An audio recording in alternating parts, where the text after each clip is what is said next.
Em Mateus 7, 21 a 23, nós lemos: nem todo aquele que me diz Senhor, Senhor entrará no reino dos céus, mas apenas aquele que faz a vontade de meu Pai que está nos céus. Muitos me dirão naquele dia: Senhor, Senhor, não profetizamos nós em teu nome? Em teu nome não expulsamos demônios e não realizamos muitos milagres? Então eu lhes direi claramente: nunca os conheci. Afastem-se de mim, vocês que praticam o mal. Em primeiro lugar, nós precisamos entender que anunciar as boas novas do Senhor Jesus não garante a salvação. É possível para um ser humano anunciar as boas novas do Senhor Jesus, falar sobre Jesus, pregar maravilhas baseado na Bíblia Sagrada, através de estudo, através da sua eloquência, através da sabedoria, através do intelecto do ser humano, mas ainda assim a pessoa não ter entregue a vida ao Senhor Jesus, ainda assim não ter a sua salvação garantida. Em segundo lugar, fazer sinais e maravilhas não garante a salvação. É possível sim para um ser humano operar sinais, operar coisas que são impressionantes através de um sobrenatural que não vem de Deus. Nós vemos vários exemplos disso na palavra do Senhor, como por exemplo os magos do faraó ali em Gênesis, ali em Êxodo.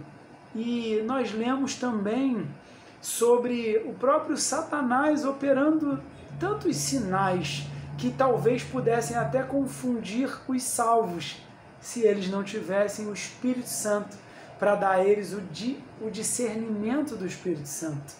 Em último lugar, nós precisamos entender então como obter a salvação, como naquele dia chegar frente a frente com o Senhor Jesus e ouvir: servo bom e fiel, você foi fiel no pouco, então agora eu vou te colocar sobre o muito.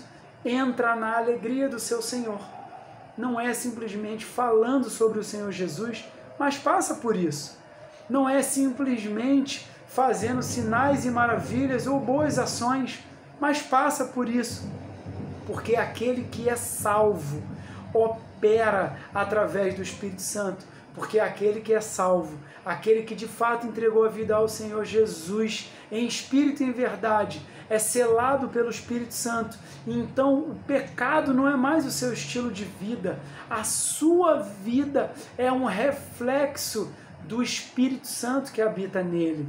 Então nós confessamos porque cremos, e porque cremos nós agimos. Nós não fazemos obras para obtermos a salvação, mas nós fazemos as obras porque estamos salvos.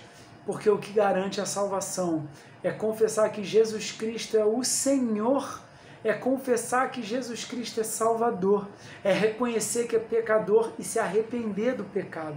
E aí sim, através do poder do Espírito Santo, anunciar que Jesus Cristo é o Senhor, porque o Espírito Santo que habita naquele que é salvo o impele a falar sobre Jesus, mas é mais do que isso.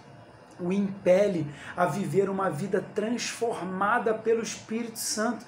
E isso passa, sim, pelo poder para expulsar demônios, libertar os cativos, curar os doentes, de acordo com a vontade do Senhor. Mas, principalmente, viver uma vida que agrada ao Senhor, viver uma vida longe do pecado, em que o pecado não é mais o estilo de vida, mas é um acidente de percurso. E quando aquele que é selado pelo Espírito Santo se depara com a ideia do pecado, isso já gera nele dor, isso já gera nele desconforto, já gera nojo naquele que é salvo. E quando por algum motivo ele pecar, isso gerará nele arrependimento. E ele vai realmente se arrepender daquilo e vai se esforçar para não viver mais aquele pecado. Que Deus te abençoe muito.